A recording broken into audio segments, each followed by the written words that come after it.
We're going to completely demolish the sweater, as Weezer would say. Why would you destroy my sweater? WWE Unreal is premiering on Netflix this week, and I am so conflicted about this program. As a fan of what we used to call kayfabe, I have been battling with this dichotomy of programming. Gosh, let's see, since probably since Beyond the Mat. Why? I don't know. Everything has been exposed. If you're watching this right now, you probably know everything there is to know behind the scenes about wrestling. And I think even like the younger crowd is getting even smarter and smarter at a younger and younger age. But man, when I was a kid, I started watching in 1991. Earthquake squashed the snake, and my life was changed forever. And just slowly, I kind of around to the ideas of that it was scripted, that it was predetermined. But the internet changed everything. You know, when you could go and look up results, and all of a sudden there was all this backstage rumors and all the talk about who was hard to work with and who was going to get put over or who was going to get a push. And that's all well and good, and I guess there's no way of stopping it now. But this WWE Unreal is yet another step towards the complete demolishing of kayfabe.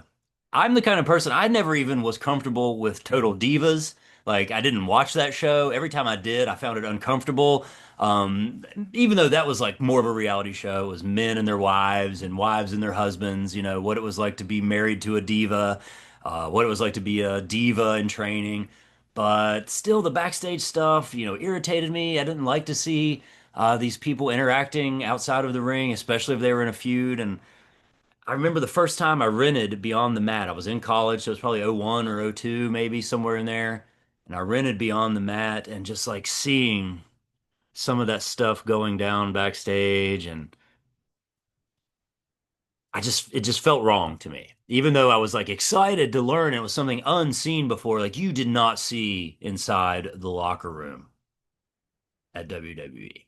Of course, backstage stuff, of course, promos and vignettes.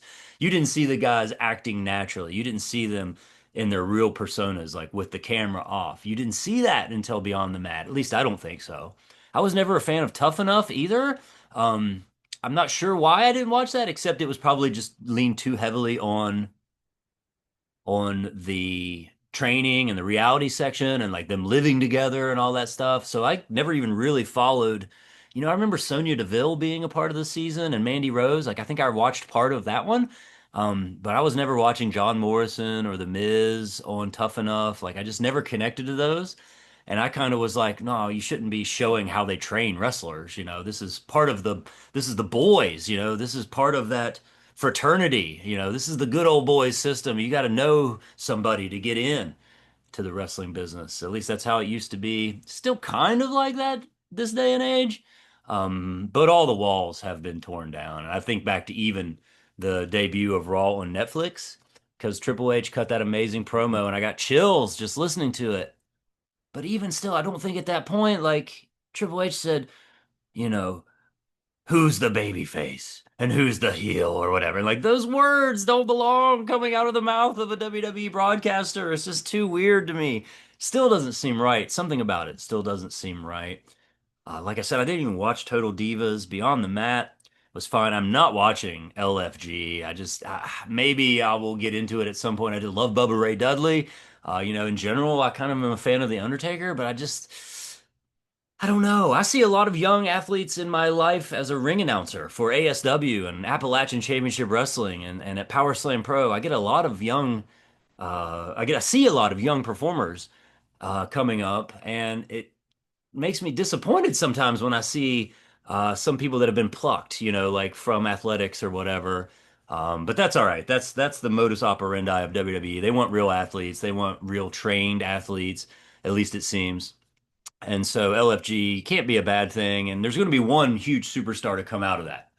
Just like the power, what was it that gave us Goldberg? The power plant. The power plant gave us at least one star in Goldberg, and LFG will give us at least one star, I believe. Looking further into this, Netflix sent out a press release for the first time ever, WWE Writers Room, yada, yada, yada. But this is also interesting because Peyton Manning is involved in this. It talks about it's his production company. He's involved in this somehow. Let me see if I can find it again.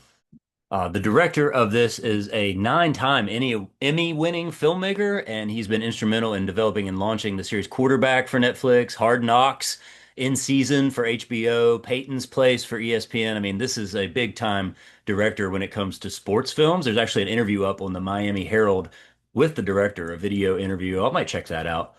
The director, Chris Weaver, is who that is. The showrunner, Eric Powers. Executive producers, Peyton Manning, Jamie Horowitz, Ross Keetover, and I'm sure all these guys have been involved in all of these previous sports introductions, sports television shows. That is Lee Fitting, Ben Hauser. We know Lee Fitting from the end of every Netflix episode of Raw and SmackDown these days. Omaha Productions, NFL Films, Skydance Sports, and WWE, of course. So no doubt this is going to be well produced. No doubt that it's going to look good. It's going to be shot well, and it's going to be pretty expensive. It's going to have a huge budget. And I think that's probably one reason we haven't seen some stuff like this. If you watched that in WrestleMania 9, if you watch that WrestleMania 9 feature on Peacock, you can see that A, they never did this. Like that thing is full of all these awkward moments of people looking at the camera backstage, wrestlers looking at the camera backstage going, "What's this for? What are we talking about?" And you can tell that they were not comfortable releasing that. And now here we are, all those years later, everybody's seen behind the scenes stuff. It's part of the appeal. The more, the better when it comes to most wrestling fans. And so they finally released that now to the new standard of the wrestling fan, that new insatiable thirst for behind the scenes content. I love the WrestleMania 9 doc, even though I was not a fan of Total Divas and not a fan of LFG and not a fan of those shows of Tough Enough. I liked the documentary, and I do like the event production things as an event producer myself. I like that as an organizer. I think it's fun to see other stuff coming together and getting to see that it isn't just one person. This is a huge team of people that put this stuff together, and that's behind the scenes at WWE and behind the scenes on things like Unreal, which is coming up on Tuesday. So we know it's going to look good. We know it's going to completely kill the business and destroy the final threads of kayfabe that Triple H hasn't pulled out of the sweater already, like he did on the first episode of Raw on Netflix. They're going to completely demolish the sweater, as Weezer would say. Why would you destroy my sweater?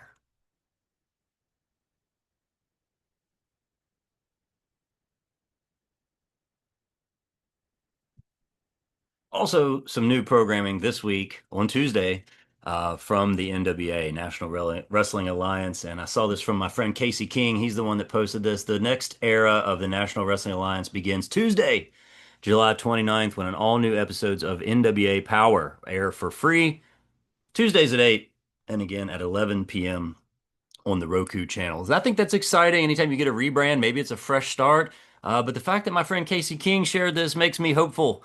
I know a couple of the guys were down there recently, that is, and I'm hoping that I'm going to see a couple familiar faces on NWA Power and happy for those guys. Looking forward to it. So I'll be tuning in for sure to make sure I catch up on the new era of the NWA. I thought I would run through this episode list. They just released the episode lists for the episode titles, I guess, for WWE Unreal. So I'm going to take a look at these, and I think we can pretty much understand what these episodes are going to be about, especially based on the trailer. I know Fightful posted a piece that said the WrestleMania XL documentary, which was good. Behind the Curtain is what it was called. So I mean, you know what you're getting there, where they talk, where The Rock kind of washed his hands of the bad parts and took credit for all the good parts. That's what inspired them to do this 5 episode series. I guess there's going to be 5 50-minute episodes, so you can count on it being an hour with the ads on Netflix. 5 episodes, including the first one is New Era, which we'll see. Are they going to address Vince? Are they going to talk about the TKO, I presume? They're going to talk about what went down to make this conglomerate happen and what that change has been like for people. I'm guessing that's going to be at the core of this one. Probably going to see a lot more of Nick Khan and Triple H in this one and setting the scene. And that's probably going to build a lot of the characters, if you will, that we're going to see throughout this. Push. is the second episode, and that's got to be about Jey Uso. I mean, they've just expertly pushed Jey Uso from the music to the entrance to the Royal Rumble to that title match and tapping out Gunther. I don't think anybody thought it might be over this quickly. Maybe it was naive to think so, but we'll see how Jey Uso comes across now that he's lost the title. But man, that push, it was huge, and I was there for Raw in Cleveland after Jey Uso won the Rumble, man, and it was intense. It was awesome to see, awesome to be a part of. Worth the wait. What's this one going to be about? Is this going to be about finishing the story? Worth the wait for Cody Rhodes? I think that's likely to be the source of that one, seeing a little bit more. Since we already had WrestleMania XL, I guess it's going to be WrestleMania 41. Heel turn, obviously going to be about John Cena. Looking forward to seeing this as well. Cena is great on camera. You know that's going to be good. There is no real on when it comes to Cena, I don't think. I mean, he is just John Cena. He is always on. He's always got his public face on, and he'll be great and he'll be eloquent as always when it comes to talking about how thoughtful he was going into the heel turn. And then, of course, WrestleMania. And so that's probably going to be a culmination of a lot of these things. It did mention that they were going to look at the first episode of Raw and focus on some of the CM Punk, Drew McIntyre stuff, which is definitely some of the best feuding we saw in the last couple of years. Drew and Punk really delivered on their WWE feud. And so what do you guys think? What are you going to be watching Unreal? We already know this stuff. I mean, I think a lot of us have presumed a lot about what's happening, but now we're just going to take a quick look. We're going to take a deep look this time into the behind the scenes. And is there going to be another season? We're going to get this every July about this time? Are they going to catch us up on the last year's worth of booking? What's this going to be like for us fans? Is this something we're going to be looking forward to every year? Is this going to be like the Bruce Pritchard podcast? Man, the early days of the Something to Wrestle podcast was so awesome. It was great to hear Bruce's pretty unscripted thoughts. Now that he's back with WWE, I don't think it hits the same, although I have to admit I haven't been listening to the Pritchard podcast. But I'm going to be watching. I'm going to check out Unreal. I'm definitely going to check out the new NWA Power, and we'll talk about it here on the channel. Hope to see you guys next time and come see us at the matches.